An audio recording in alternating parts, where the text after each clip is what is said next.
I'm like, hey, what's up? Hello, everybody. My name is Rosie, and welcome back to Rosie's Rapid Record Reviews.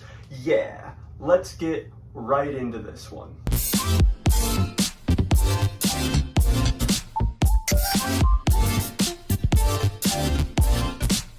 Today, we are going to be reviewing Fetty Wap. Fetty Wap. If you just existed in the year 2015, you kind of have to know who this guy is because he was everywhere.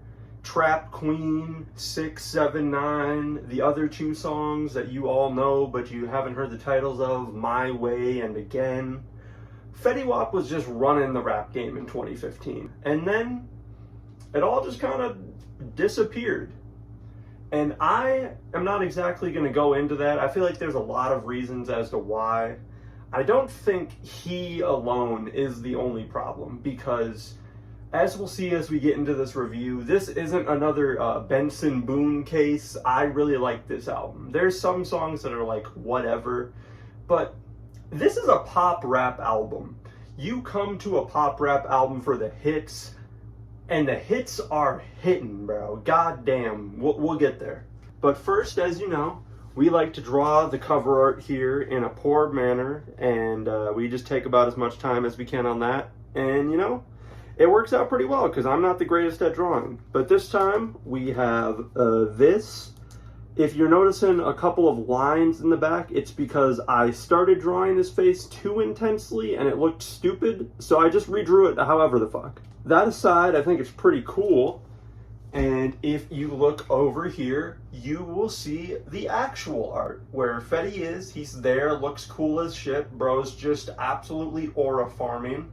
And I think overall, for it being as long as this fucking album is, because this is over an hour, it really doesn't get that boring. I will go into the album tracks later, but let's get the hits right out of the way, because that's why you're here. That's why I'm here listening to this. It's also that and the fact that I need to get 1,000 Fetty Wap plays by November 15th, 2025. I'm not going to go into that, but I do. But that aside, I really like this album, and these hits are a big reason why. Trap Queen is a song that I'm just never going to get sick of.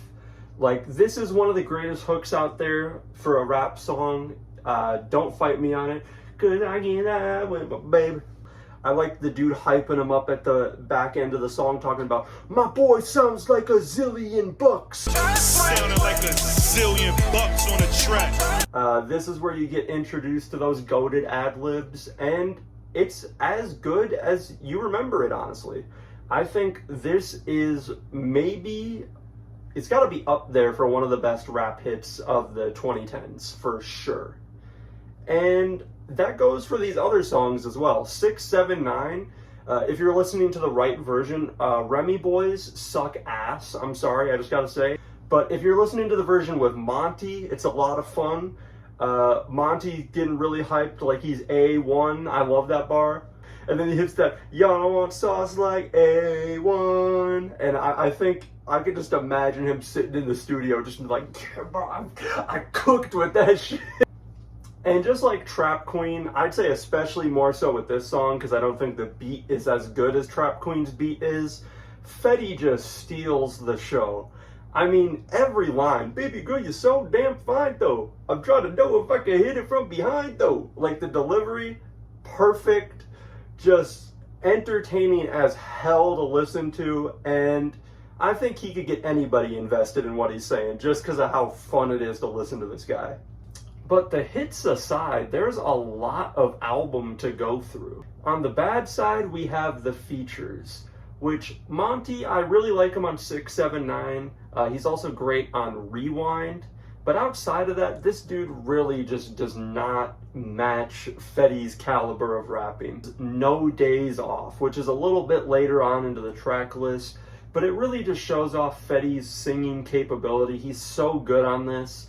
And flow-wise, the way he's finding these pockets in the beat is actually kind of crazy. Like, I didn't know Fetty could rap like that, but he's just going turbo speed for a little bit of this. And he goes a little bit slower, and then he gets singing in there. He's just got so much variety. And then Monty comes in for a solid 30 seconds to just go, yeah, I'm Monty.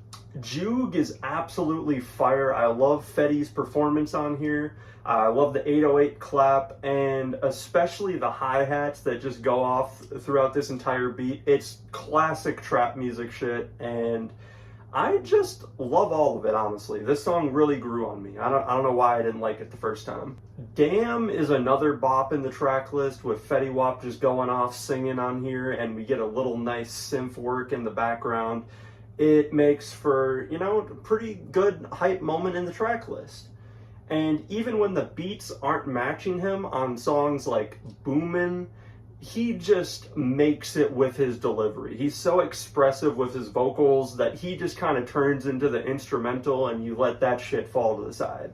Rock My Chain shows him getting really silly and expressive with his sing rapping on here, and it's just a great time. I love the feature on here. M80 coming in saying, I hopped in the shower, then I hopped in some pussy, then I hopped in the shower, was just, I don't know, man. That really got me like dying of laughter. I was just not expecting that. I would also like to mention in the notes for this song, I just wrote Bit Crusher Marching Band. So, you know, take that as you will. So yeah, I was gonna review this album months ago and I never got around to it. And listening to it again, I'm glad I did it now, because it's honestly even grown on me. I hope you enjoyed. Check out the album below if you wanna. I'm gonna play my favorite bits for a very, very, very short amount of time at the end here, and I will see you in the next one. RRRR. I ain't never letting go, and I get hard with my baby, baby. I just left the mall, I'm getting flawed with my baby, yeah. I want you to be mine again, baby. Ay, I know my lifestyle. Hey, I got a Glock in my Rari.